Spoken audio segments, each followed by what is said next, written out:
E aí pessoal, beleza? Bom pessoal, no vídeo de hoje a gente vai aprender um pouco sobre variáveis e tipos de dados. E nessa aula eu trouxe mais essa abordagem de slide, não sou muito fã, mas eu tentei deixar de uma forma que eu tenho certeza que você vai entender, tá? E mesmo se você não entender agora, também terá alguns exemplos de código que você com certeza vai entender.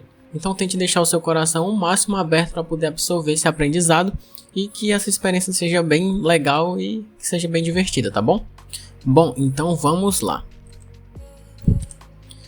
Então pessoal, não sei se vocês sabem, mas essa é uma memória RAM. E basicamente a memória RAM, ela é uma memória volátil, ou seja, tudo que for armazenado dentro dela, quando o computador desliga, some. Então, é a primeira informação que eu quero que vocês guardem sobre ela. Essa memória ela é muito importante porque ela é muito rápida. E por ela ser muito rápida, a gente pode fazer vários acessos rápidos, leituras rápidas e gravar rápido também. Então só entenda isso nesse momento que vai ser muito útil para você. A maioria, ou se não todas as instruções de um programa, quando está em execução, ou seja, quando a gente escreve e coloca para executar, são salvos na memória RAM. Por isso que ela é tão importante a gente saber o que ela é neste momento. Mas só que o que eu quero falar agora não tem nada a ver com isso, eu só queria apresentar um pouco da memória RAM para vocês, para a gente saber o que ela faz e por que ela vai ser importante agora. Bom, a memória RAM, eu quero fazer um parêntese com ela.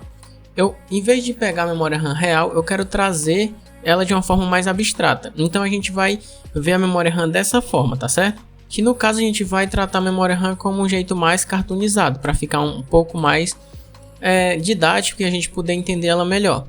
Então entendo nesse primeiro momento que a memória RAM vai guardar os nossos dados, que vão ser muito importantes quando a gente vai executar o nosso programa. E claro que tem muita abstração por trás disso, né, que a gente vai ver agora. Mas entenda que os nossos dados vão ser salvos nesses quadradinhos aqui, ó. Esse quadradinho, esse quadradinho, esse quadradinho, esse, tá certo? Então vamos seguir. A gente tem aqui a nossa memória. E eu já pedi para vocês, para a gente entender a memória que eu mostrei outrora, eu mostrei ela de uma forma real.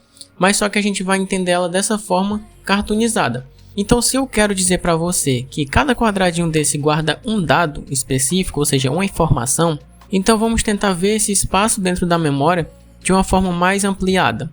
O que vocês acham? Então a gente pode tratá-la como uma caixa, já que ela é um quadradinho e parece bastante uma caixa aqui para nós, já que ela vai guardar nossos dados, a gente vai poder atribuir um nome a esse espaço de memória. E também esse espaço de memória a gente vai poder referenciar ele, vai poder gravar dados e vai ser muito útil para a gente. Então acredito que uma caixa seja uma analogia bem interessante que dê para todo mundo entender, tá certo? Então esse daqui é o nosso espaço na memória, beleza? Então vamos lá. Aqui está nosso espaço de memória e também nesse curso eu quero que a gente possa desmistificar várias coisas. E eu quero que vocês entendam que nesse momento o Java ele vai ser muito importante para a gente.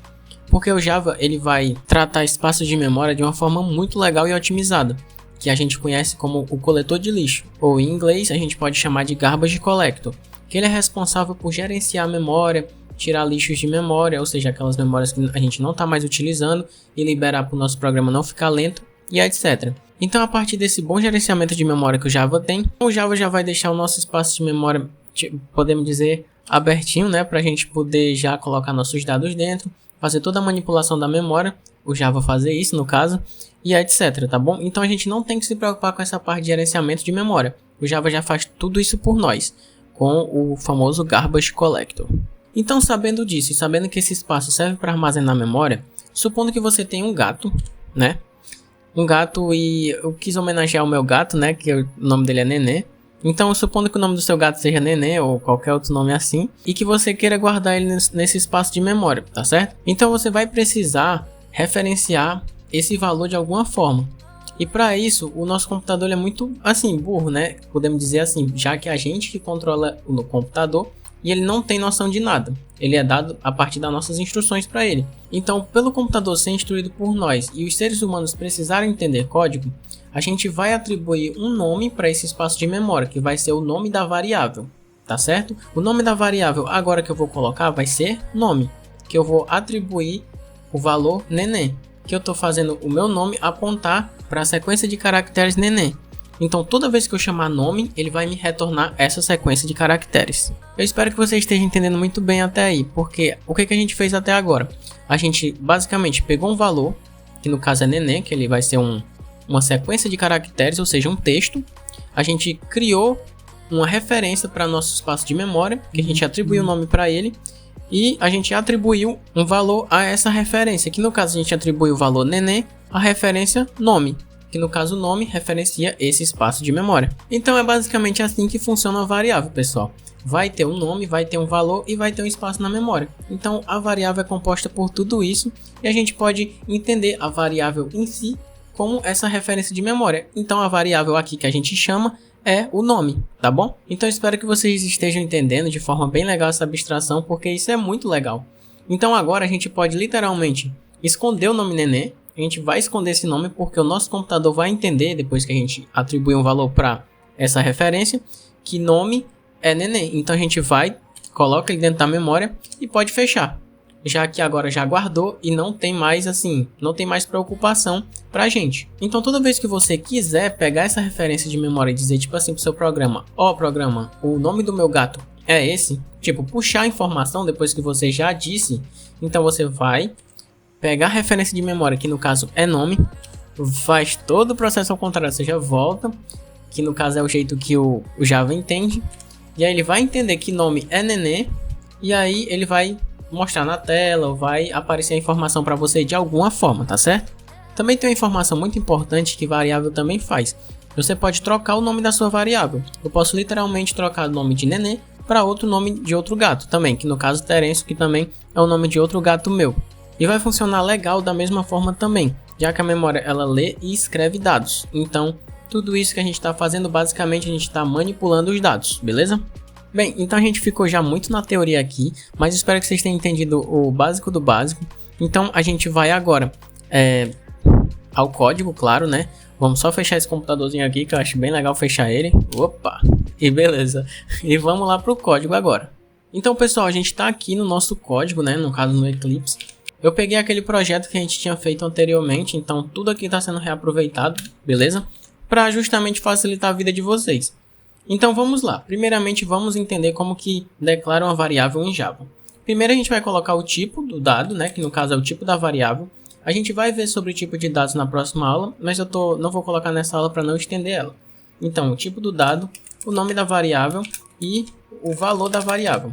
Claro que sempre fechando com ponto e vírgula, já que o Java ele é muito exigente com questão de ponto e vírgula. Cada vez que a gente encerra uma instrução, ponto e vírgula, ok? Então, ok, sempre vai seguir essa mesma estrutura. A gente vai colocar o tipo, que no caso, string a gente simboliza como sequência de caracteres. Então, a partir de agora você vai modificar o seu vocabulário. Porque com a sequência de caracteres para você é uma string, beleza? Então, string, a gente vai colocar o nome da variável, que a gente pode botar nome, igual para fazer a atribuição, que é o operador de igual, né? E a gente vai colocar o nome nenê, que no caso foi naquele mesmo exemplo que a gente fez e a gente está trazendo isso para o código. Não sei se vocês estão percebendo, mas é basicamente isso que a gente está fazendo. E não tem muita complicação quando a gente para assim para pensar, depois de já ter visto daquela forma. Quando a gente traz assim para o código, fica bem mais simples de entender. E agora, se você quiser printar na sua tela, basicamente só fazer um sysout, que é um atalho para aparecer System Out Print. Aí aperta Ctrl espaço e aparece, ok? E coloca nome, para ele printar o nome que você quer que apareça. Então, nome é a referência no espaço de memória, que a gente já viu no slide. E aí ele vai referenciar e vai colocar o valor nenê. E a gente vai poder chamar ele em qualquer lugar do nosso programa. Vamos ver se funciona? Nenê, funcionou. Então é basicamente isso, pessoal, que é uma variável, que é chamar uma variável, atribuir e declarar, beleza? Então a gente declarou a variável, e a gente colocou o valor nenê, colocou o nome para a variável e depois chamou ela e tudo aconteceu perfeitamente, beleza? Então vamos fazer a reatribuição do nome, igual como a gente fez lá no slide. Então basicamente para a gente fazer isso, a gente vem aqui e bota nome igual a Terêncio. Ok? Então a gente está reatribuindo, ou seja, a gente está sobrescrevendo outro valor. E agora eu copio essa mesma instrução e coloco aqui embaixo. Vamos salvar, Ctrl Shift S para salvar e vamos executar aqui. Então perceba que nome aqui em cima ele é nenê e depois ele vira Terêncio, né? Porque a gente fez a reatribuição. Beleza, pessoal? Eu espero muito que vocês tenham gostado desse vídeo. Eu preparei ele com muito carinho para vocês. E agradeço para quem ficou até aqui e até a próxima, pessoal. Tchau!